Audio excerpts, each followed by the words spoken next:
Welcome to Speak for Yourself, presented by Hyundai. Marcellus Wiley here with my man, Emmanuel Acho. Airbows. Oh, I can see it in your eyes today. Let's get started right now with DeSean Jackson, who is facing some major blowback after the Eagles receiver posted what he believed were quotes from Adolf Hitler that promoted vicious anti-Semitic stereotypes about Jews secretly controlling the world. The quotes actually turned out to be fake, and Jackson has since apologized, claiming it was a mistake and he doesn't hate anyone. Eagles are still figuring out how to handle the situation. So, Acho, what do you think the Eagles should do here? Man, this is a topic, Marcellus, that we had to address. Yes. To the point where called the producers and said, hey, move this to the top of the show. Because we would both be remiss if we were to have our own platforms where we talk about racial reconciliation. Yeah. But then when it comes time to talking about prejudice that may not directly affect us, we sweep it under the rug. So let's just take it head on. Ignorance is no longer acceptable in any shape, in any form, of any kind. Ignorance is no longer an excuse. Ignorance may be an explanation, but ignorance is not an excuse. When I think about DeSean Jackson and what DeSean Jackson did, you're too grown, you're too old, and you should be too educated to make these type of offensive mistakes. Again, you should be too educated to make these type of mistakes. Now, I trust DeSean Jackson to beat me on a go route all day. I trust DeSean Jackson's knowledge of the doctrine of an NFL playbook. But do I trust DeSean Jackson's theology of an Old Testament? Not so much and not so fast. But I want to do something, bro, because we have to talk about intention. Come on. We have to talk about intention. There's a difference between first-degree murder, which is premeditated, second-degree murder, which may be a heat of passion, and involuntary manslaughter, which was an incidental yet still unlawful act. When I think about DeSean Jackson and what he did, I relate that to involuntary manslaughter. Because I don't think DeSean Jackson meant to offend anybody. I don't think DeSean Jackson was knowledgeable about exactly what he was doing, but the problem is he still did it, and that is unacceptable. However, let's get to the point. There we go. Let's get to the point. All right. I'm done with cancel culture. We're going all the way. I'm done with, man, DeSean Jackson. What did he just say? Let's be done with them. Because what cancel culture doesn't do, Marcellus, it doesn't educate, and it doesn't allow room for growth. I received an email 2 weeks ago. I started this show called Uncomfortable Conversations with a Black Man. This show is major. I received an email from this woman in Canada, and she said, Emmanuel, thanks so much for these episodes you started. I've never been able to have conversations like these because I don't know any Negroes. I said, whoa. Pump the brakes.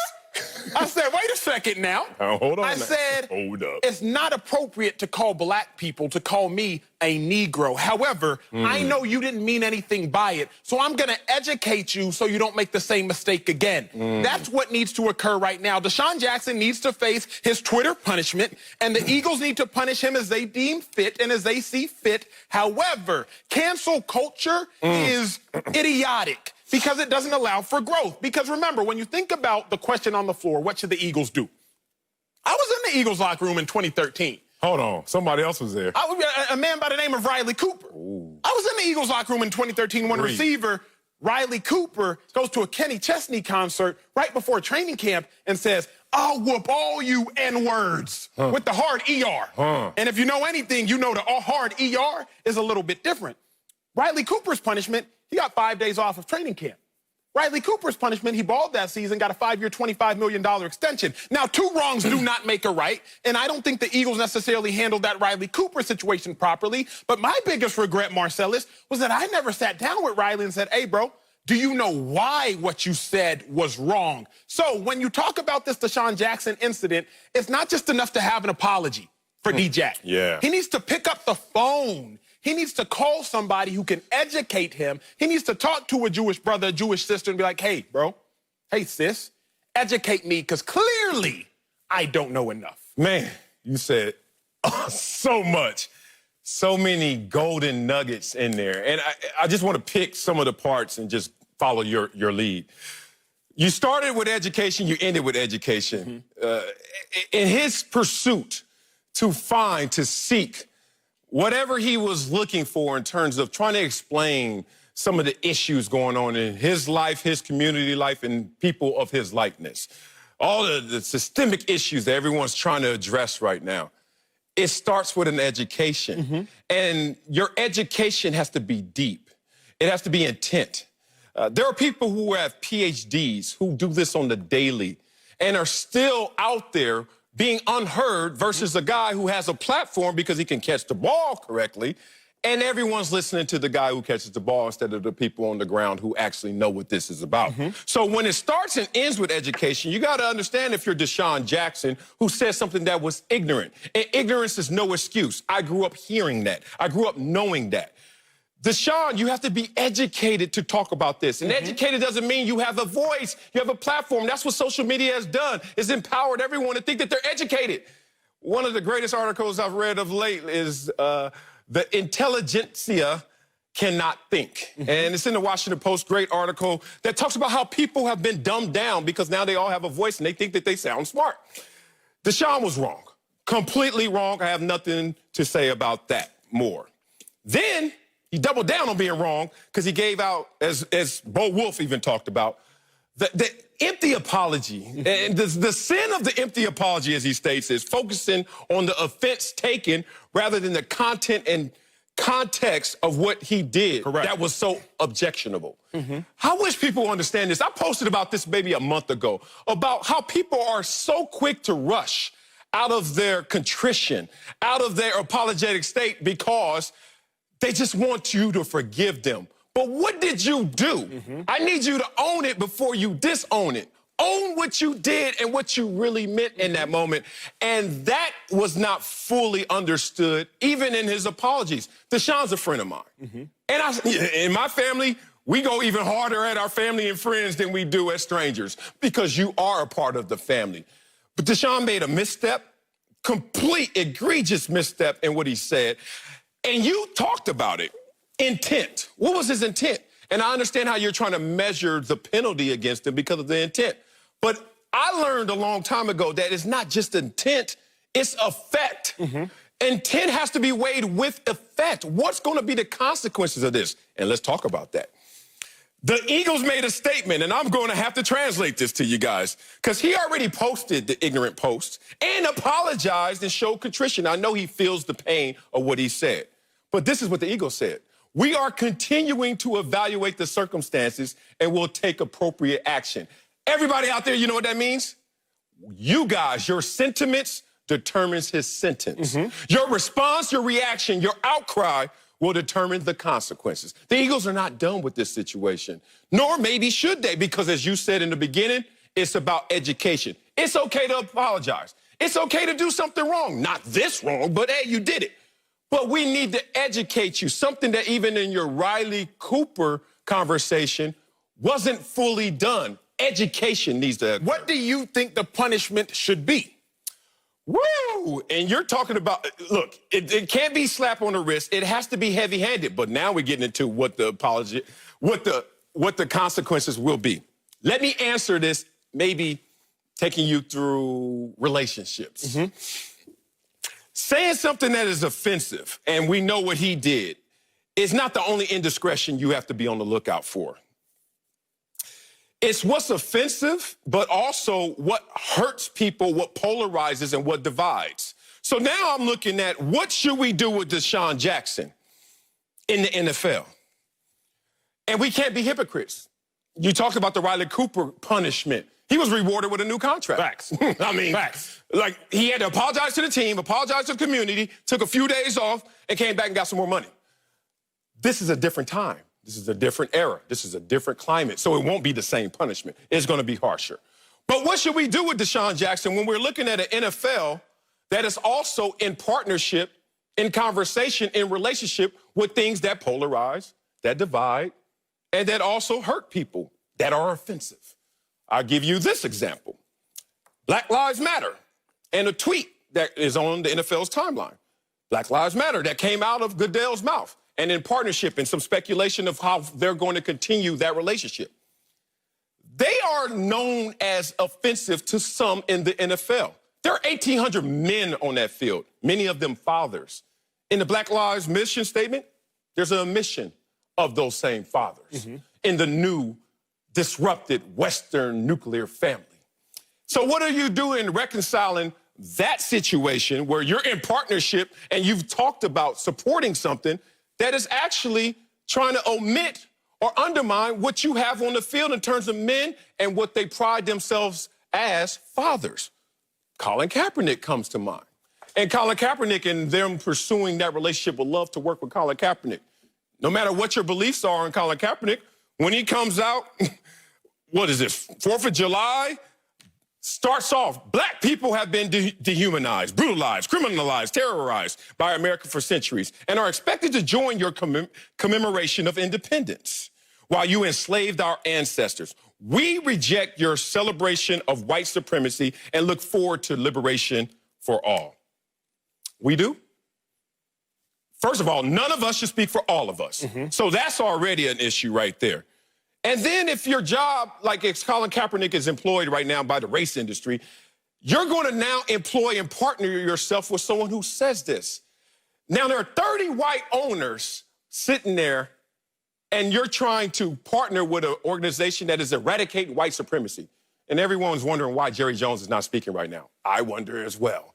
My point of all of this is saying the same guy, Colin Kaepernick, who used to post, "Happy 4th of July, everyone. I hope everyone has a blessed day," has flipped that script to where he is now. Fine, respect to that. But what is the NFL stance going to be when you're talking about someone who is polarizing, dividing, and you're talking about an organization that's doing the same to your own constituents, your own people, your own players? I ask you this. If your left hand's going to come down heavy on DeSean Jackson, is your right hand also going to partner with organizations that are doing the same polarization?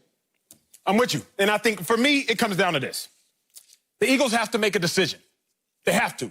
Now, that decision does not have to mean, and it better not mean, terminating DeSean Jackson's contract, because that doesn't do anything for growth of anybody. That does nothing. For me, it's really simple. Education, not just on what matters to you, but education on what matters to everyone. There you go. Because the problem is we only educate ourselves on the things that are important to us. Prior to this show, I called up my friend, a Jewish man, played in the NFL for 10 years. I said, "Hey, bro, why was what DeSean Jackson did so offensive to you?" Because I want to learn the pain that you are talking about. As a man, if you were to ask me, "Hey, bro, is pregnancy painful?" I'd say, "Yeah, I think so." But my word don't matter that much because, one, I'm not a woman, nor have I ever given birth. So no matter how much I want to empathize, I can't fully empathize because I haven't gone through that situation. With that being said, you have to fully be able to understand and fully educate, because I'm tired of involuntary manslaughter emotionally. It's not enough anymore. Ignorance, we can't let it slide. Well, we can't let it slide, but let's just go there. Like, there's too little education with people who have too many followers. And so that's why I tell people all the time, I am not a role model, not because I'm irresponsible with my platform. It's because if you're letting me raise your child, you're doing yourself a disservice. You need to keep all of this information circular in your own home. You need to breed. You need to read. You need to plant seeds in your own familiarity and grow that. And it takes time for it to bake. And that time is the education. You can't just go through Google, read one article, see one video, and think you know it all. And so, look, I'm not mad at social media because it transmits amazing messages across the world in a millisecond. The problem is, too many people are saying things out of turn, out of context, that have not fully educated themselves. Don't lean on the people who are truly educated. Those people have fewer followers. And then the ones who are out there looking at those guys, "Oh, well, DeSean said it, so it may or must be true." Facts. And that's where we are in this vicious cycle of ignorance. And look, I'm very proud that I went to an Ivy League school, but that doesn't mean I'm a genius or more intelligent than you. Trust me, I've run into some guys who went to junior colleges. I'm like, damn, why'd you go there, dog? You smart as hell, smarter than me.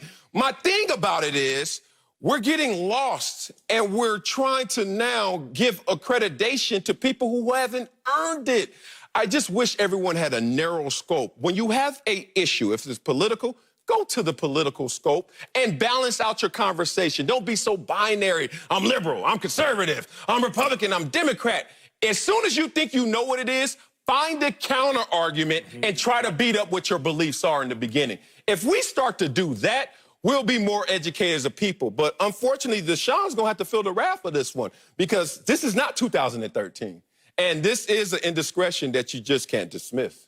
Coming up, Patrick Mahomes says trusting the Chiefs to build around him was a big part of signing his new deal. We'll tell you if he's making a mistake.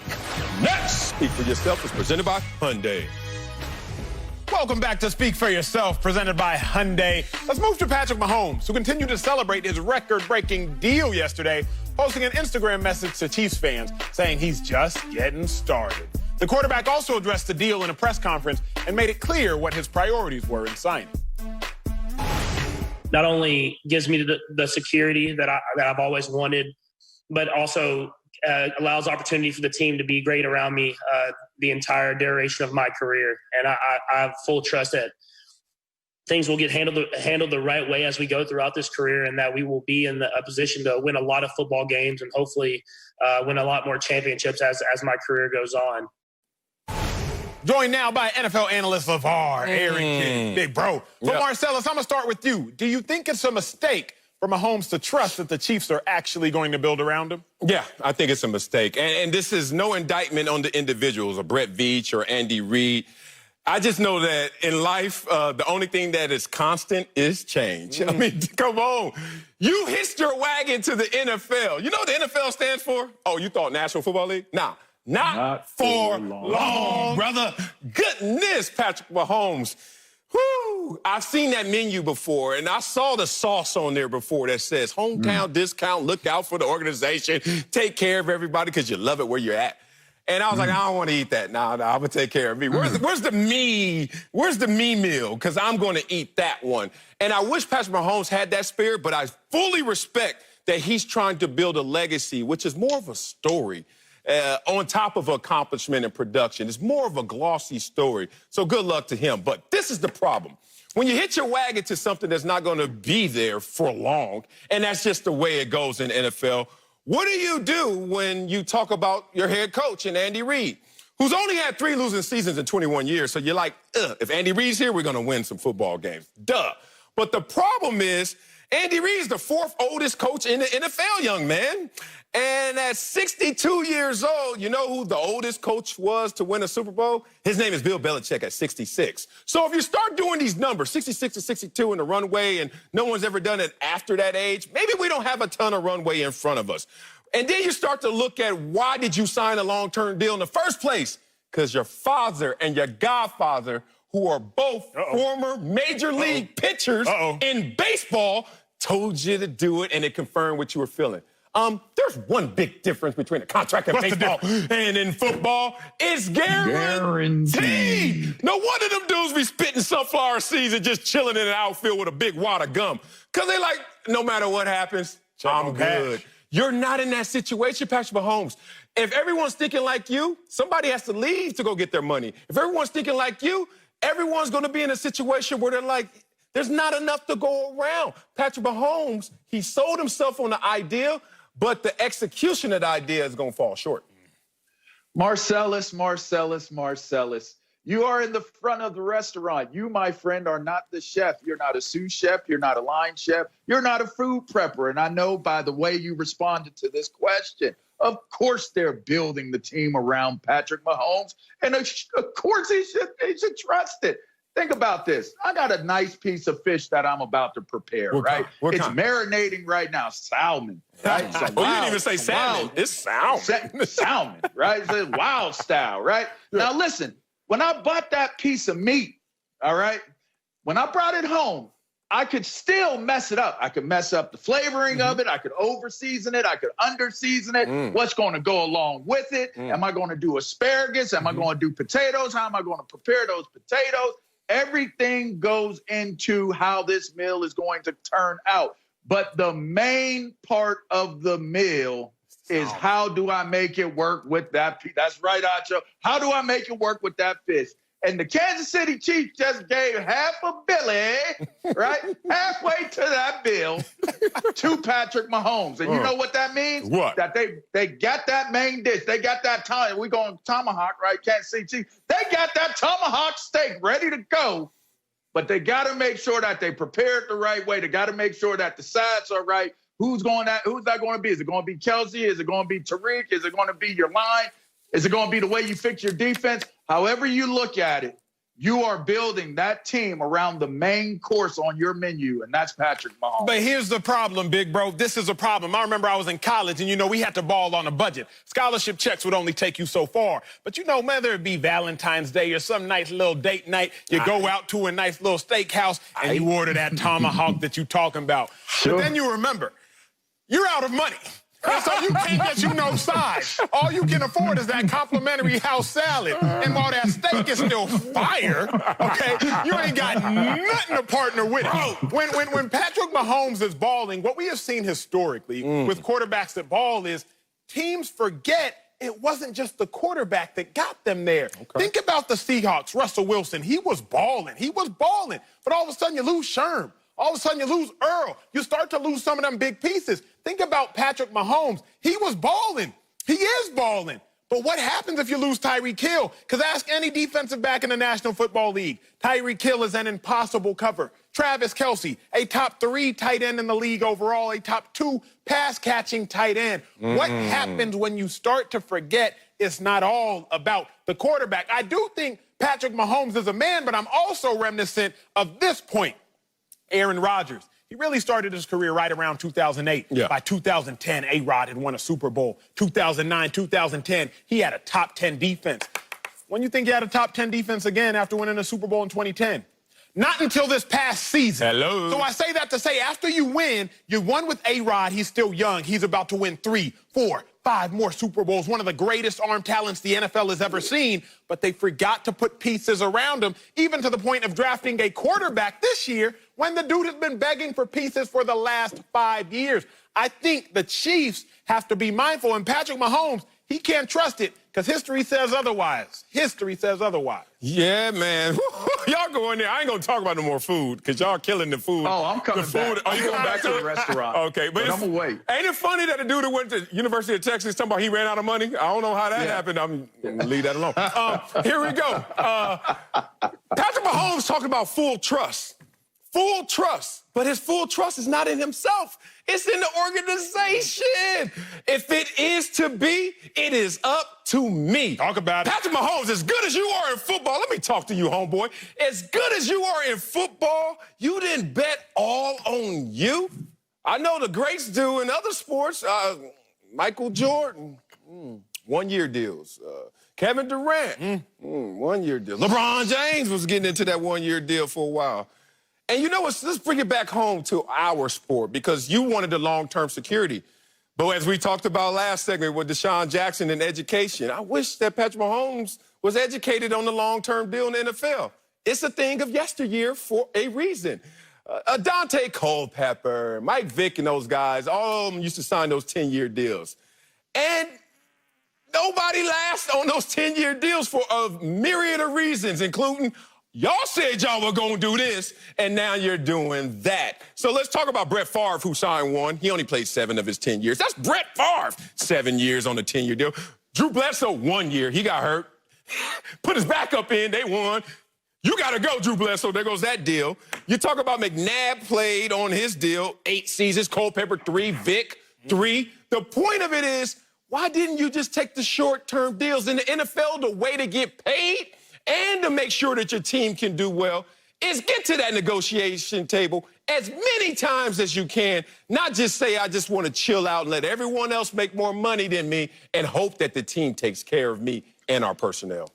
There's different routes to getting to the final destination. I don't have a problem with them taking that long-term deal. And for what it's worth, you look at Mike Vick. Mike Vick is the most, I guess, closely compared to Mahomes. We all know why he only made 3 years on that deal. Don't make it seem like he didn't make that 10 years on that deal. What you talking about, Willis? Other than what it was. About, Willis? I ain't gonna go there. All right. That's my dog. It ain't no reason to bring up you didn't have to say that's your what? You didn't have to keep going. Oh, dang, that's my dude. Acho, let's go to the food.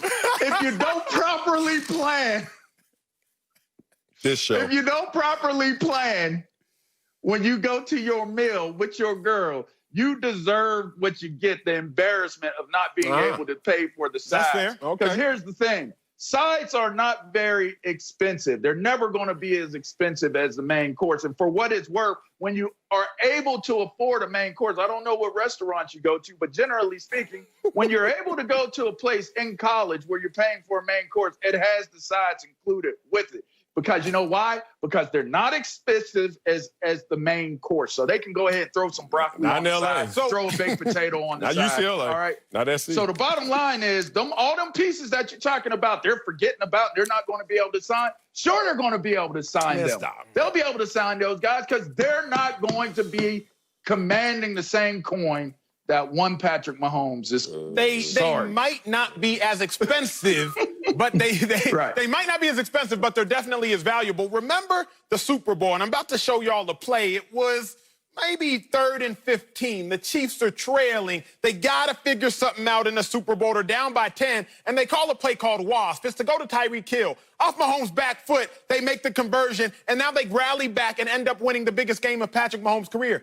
You want to know the only receiver in the NFL who would have likely been able to beat that double team or at least that single by the high safety and convert on 3rd and 15 down by 10?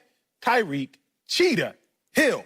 So while some of these sides might not be as expensive, I want to remind the fan that Pat Mahomes is a dog. Pat Mahomes is that dude. But Mike Thomas, Julio Jones. No. I don't buy it. All I'm saying to you is that's his job. Coach. Come on, That's his job. That's Tyreek Hill's job, is to get downfield and catch that ball. That's his job. Julio Jones is a beast. That's his job. Mike Thomas is going to get you high volume catches. But do not talk about the difference in creating separation on a 3rd and 15 between Cheetah, who is one of the fastest players the NFL has ever seen, and Mike Thomas. Mike Thomas is a beast, but he's a beast for a different reason now. You mixing up your side dishes. You just compare mac and cheese to broccolini. You just compare mac and cheese to broccolini, and I won't tolerate it. Coming up, Patrick Mahomes' young career. Oh, my God. Yes. But is he on the verge of transcending sports like Jordan? Oh, no. We're going to get into that next. Speak for yourself. Presented by Hyundai. Welcome back to Speak for Yourself, presented by Hyundai. Let's return to Patrick Mahomes, who has quickly become the face of the NFL with an MVP and a Super Bowl already under his belt. But now, after signing his massive 10-year deal, Bleacher Report says Mahomes is on the verge of becoming sports' next transcendent star, on par with Michael Jordan, whose influence reigned over American culture for decades. We're joined now by Fox NBA analyst Slick Rick the Bucher. And Nacho, start with you. Can Mahomes reach the same heights as Jordan? Come on, bro. No, but it's not a knock on Mahomes. The problem is that people have such recency bias. This is the problem, Marcellus, with kids these days. I love talking about kids these days. And you 29. No. Let me get away with it, bro. This is the problem. You get so marveled by 1 or 2 or 3 things that you see, and you start to make these lavish and wild proclamations. Mahomes will be the next Jordan. He can't be the next Jordan because he has to win that many titles as Jordan. Think about quarterbacks that have won 3+ Super Bowls. Aikman, Brady, Montana, Bradshaw. You got 4 quarterbacks in NFL history that have garnered that many Super Bowls, and Jordan gave you 6 titles. So to be like Mike, I want to be like Mike. To be like Mike, you got to win like Mike. So that's Mahomes' first hurdle, and he just can't orchestrate that much success individually as a quarterback because you got to deal with 22 players offensively and defensively. But the second main point. I caught that. You have to have that Michael Jordan swagger. And Patrick Mahomes is a bad man. I love his no-look passes. Here comes the shot. I like Pat Mahomes. I do. Here comes the shot. But he ain't got that Jordan swag. I knew it. I mean, you ain't got cats trying to wear Pat Mahomes' shoes. You aren't completely revitalizing and being a catalyst for culture. Like, Pat Mahomes is a cold-blooded quarterback. But when you want to compare Pat Mahomes to a guy like Jordan, you got to do your research. Ooh. Thank you for the recency bias reference, Longhorn. I really appreciate that. 3 years into Mahomes' career, we're not talking about can he be the best player in football. We're talking about whether he can be the greatest athlete arguably ever in the history of sports, which is where we put Michael Jordan. Talk about it. He has ultimately he has no chance because, to your reference, Michael Jordan wasn't just arguably the greatest player in his sport or one of the greatest players of all time. He's a global icon. You mentioned the shoe and the shoe and apparel brand with one of the most recognizable logos on the planet. I'm not even going to get into comparing number of championships. Simply the presence and the visibility of Michael Jordan globally.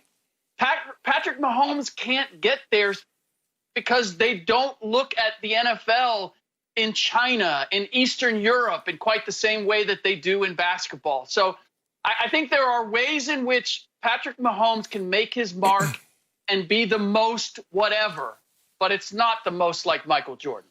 Yeah, look, this is not really a conversation, unfortunately. And Patrick Mahomes is going to be amazing. He's going to kill it. He's going to be the face of the NFL for at least 12 more years, if not longer. We know that he's going to be the man. But asking, can he be Jordan? Have y'all seen his shoe closet? Like Patrick Mahomes got on Jordan, talking about he going to be Jordan. It's not happening. I'm going to have the Q rating conversation. And this is why I say there's no one ever going to catch Michael Jordan. And includes the guy who's really closest, LeBron James, but I'll get to that later. Let's talk about why he can't close the gap or catch a Michael Jordan. It's not him. It's the audience. It's the attention span of his audience. We're talking about us now in 2020 and going forward. We have a microwave mentality. We watch YouTube, and if it says an ad pops up, we are frustrated. Skip ad, skip ad. We don't have time. We're not as impressionable. When I was growing up, we had 3 channels, and we had to watch them. What 3 channels? What 3 channels? I'm ABC, curious. NBC, CBS, then you got On, Select. You got those kind of things going. We only had a ColecoVision, Atari. Like, look, now there's 3,000 channels. Literally, networks pop up on your phone in your pocket, and you're looking like, what's this? They're selling me something else. And that's the mindset of his audience today. We're too cool for school. We have too many options. And even if you're great, you know how much more you have to do just to be in the same vein, same conversations, Michael Jordan. Michael Jordan got cut in high school and then played. LeBron James was a phenom on the cover of Sports Illustrated and on TV in high school. He skips college because he's so damn good. Michael Jordan, obviously at that time you couldn't, but he played through college. Get to the pros, LeBron hits the ground running, takes the team to a championship by himself. LeBron James is sitting there like, man, I still ain't enough. Wins championship after championship 3. He's halfway there. Then he has to do a production company. He got to do podcasts. He got to do TV shows. You have to do 20 things to just be compared to Michael Jordan, who only did 2 things. Play basketball and have fun. Like, that was it. It's a completely different era. There's no way any current athlete is going to ever catch Michael Jordan. Facts. Now, we can applaud Pat Mahomes. So this isn't a Pat Mahomes bashing session. Best quarterback in the NFL. And right now, thus far in his career, had accomplished more in his sport than Jordan had accomplished in his sport thus far in Jordan's career in those first 3 years. But there was one player who was on track to being that super icon, and he had that blonde hair. Receiver for the New York Giants, Odell Beckham. Oh. He was the only NFL player in recent history that was actually on track. Remember when Odell went overseas and he's out here with fans? It might have been Germany, I don't recall, but in Munich. He got the whole crowd, a whole city in another country trailing Odell. But Odell, he had the style. He played for the big market team. He had the hair and he had the flair. Odell was the only NFL player that was on track. But then my buddy had to go get a fresh fade. He had to keep it all black, and he had to go to the Cleveland Browns. Things change, but it's impossible, near impossible, for an NFL player to try to ascend to those heights like Mike. Yeah, look, I believe that the category that Patrick Mahomes is playing in and could ultimately win is the most beloved athlete ever. I'll take because that. He's so solid. He's such a good guy. Even that he's signing a 10-year deal and saying, look, I'm going to, and this sounds funny, like it's a hometown discount, right? I'm going to give you the 10-year, $500 million deal to stay here. But that he's all about the winning and the playing and what can be put around him, wants to stay in Kansas City, all of that. I think of a guy like Derek Jeter. He's in that category. Yes.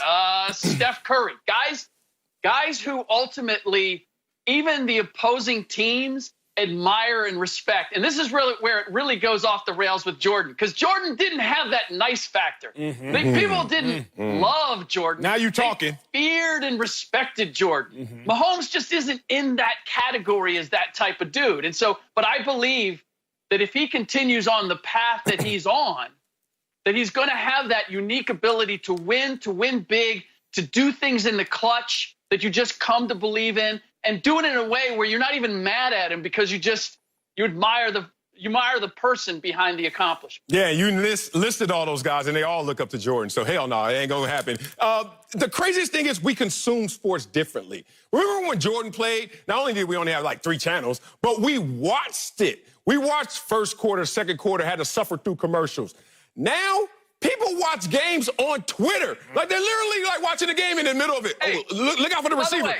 They're not even paying attention. They're not focused. When I was a kid, we had to get up. We had to get up to change the channel. Okay, Right. we had 3 channels, and you had to walk to the TV. Honestly, I just feel bad for y'all's childhoods. That's really what this has come to. Oh, man. Well, coming up, LeBron James' infamous decision turns 10 years old today. We'll take a look back and tell you if the King actually took too much heat for it. Next, Speak for Yourself, presented by Hyundai. Welcome back to Speak for Yourself. Let's move now to that man, LeBron James, whose most infamous career move, the decision, happened 10 years ago today. The King took a ton of heat for years after announcing he was taking his talents to South Beach on that over-the-top TV special. But it also ushered in a new era of player empowerment that rules the NBA to this day. Rick Bucher, I'm glad you stayed around for us. But Marcellus, I'm going to start with you. Did LeBron get too much criticism for the decision? Hell yes. And finally, I get my moment to try and cleanse this palate of all this ignorance that's been going on since that decision occurred 10 years ago. What the hell was wrong with y'all? That reaction was the most selfish act that I've seen in response to something that happened in sports. It was selfish because it was all about how you felt. Oh, how dare he keep us hostage and go up there and embarrass us as a collective city. Nobody told you to recruit him. That's what happens in recruiting. If you don't get chosen, you just got to take your lumps. Speak. It was crazy to see so many people burning the jerseys, all this ignorance going on, when you didn't even give concern to who LeBron James was. Way more selfish response than the actual act of giving $5 million to the Boys and Girls Club, sitting there in that horrible plaid shirt. This dude wanted to be recruited. This dude never was recruited.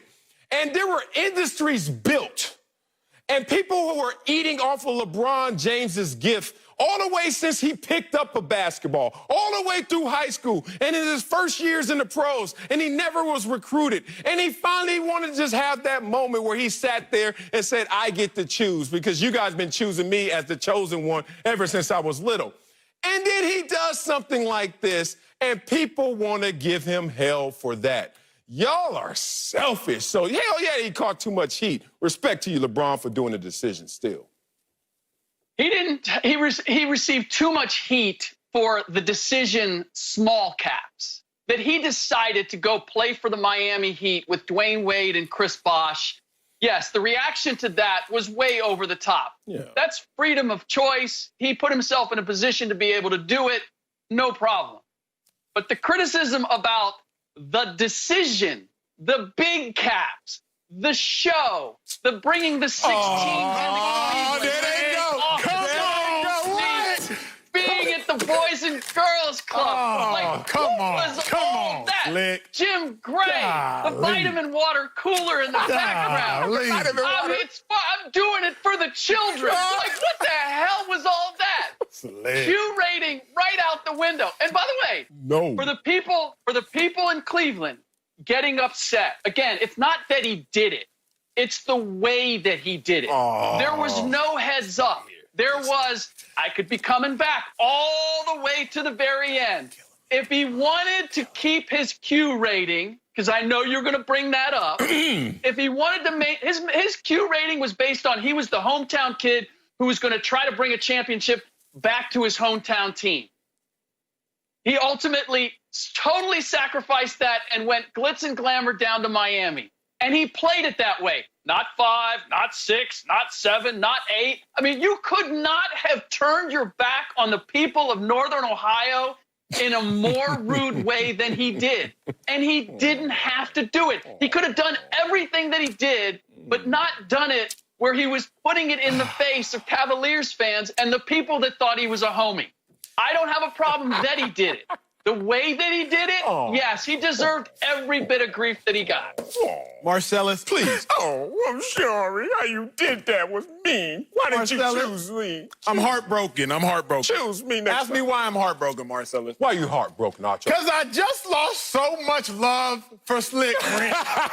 Slick, I didn't take you as a get off my lawn kind of guy. Slick, I didn't take you for a, come on, LeBron, you should be better than that. Slick, the love we shared, Slick. Yes. And you know what? I was just going to say, the longer I'm on this show, the smarter you guys get, and I might have to revise that now. This is the worst segment we've ever had. Slick, let me clarify something. Please. LeBron at the time would have been, what, a 25-year-old man who had gone to one NBA title in 2007 against the Spurs. LeBron at the time is trying to build up his empire. LeBron isn't a 9-to-5 businessman that can diversify his portfolio in stocks and in real estate. So how does LeBron build up his financial and his marketing empire? By making things like The Decision. LeBron doesn't have the luxury to navigate the stock market all by himself and try to build up his own portfolio. He has to build up his portfolio by capitalizing off his skills and his skill set.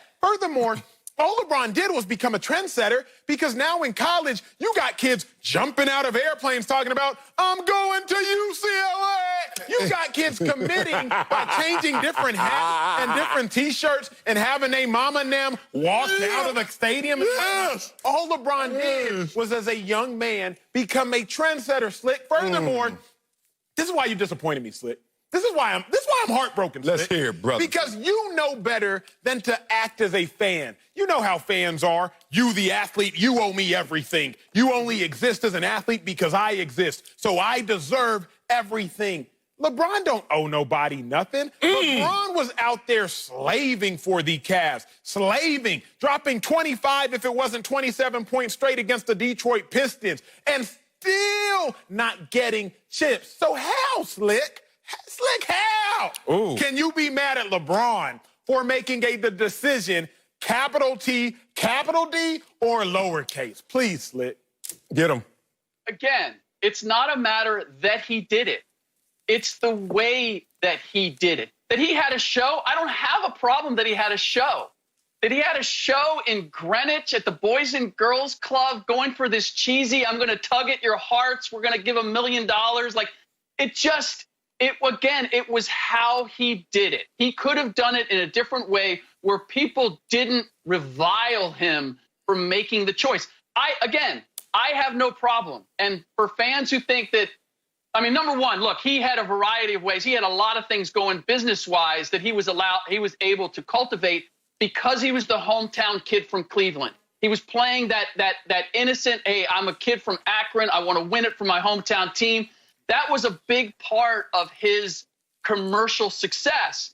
And he threw that all away by the way he went to Miami. Now, he built it back up, but he lost something very critical there. He didn't know why people loved him. And that was it. And when he made the move to Miami, it became there was an entire image change for him. He went to Miami and he left Cleveland because he knew at that time he couldn't maintain his status without winning a championship. And he was convinced it wasn't going to happen in Cleveland. I understand that. I appreciate that. And I think fans would have understood that too. But that's not the way that he approached it, because he had the Clippers and the Nets. Keep in mind, he had 6 teams that he was toying with at that time. And a number of those had nothing to do with winning a championship. Well, Slick, I'm making the decision to take us to break. Coming up, Patrick Mahomes is entrusting his future to the Chiefs. And you know Uncle Jimmy's got something to say about that. Next, speak for yourself. Welcome back. Let's talk Patrick Mahomes, who explained yesterday that his motivation for signing his 10-year, $450 million mega deal was not just financial security, but giving the Chiefs flexibility to build a great team around them. Joined now by famous Chiefs fan, Uncle Jimmy. Uncle Jimmy. Do you think it's a mistake for Mahomes to trust the Chiefs to build around him, Mr. Fan? Man, look, let me explain something to you, man. Lynn Dawson, Bill Kenny, Steve DeBerg, Steve Bono, Elvis Gerbach, Joe Montana, David Craig, Rich Gannon, Warren Moon, Alex Smith. What do all these cats got in common? What they got? Because none of them pass like Patrick Mahomes. And that's what's wrong with both of you Mocha Flavor brothers. Y'all mad because y'all can't pass. That's why y'all was on the dark side. Multi-flavor? See, that's your problem. You haters. That's what you mad about. Ain't nobody mad at that. We're going to pass on you. Hater. That's it for us. Talk to y'all tomorrow, America.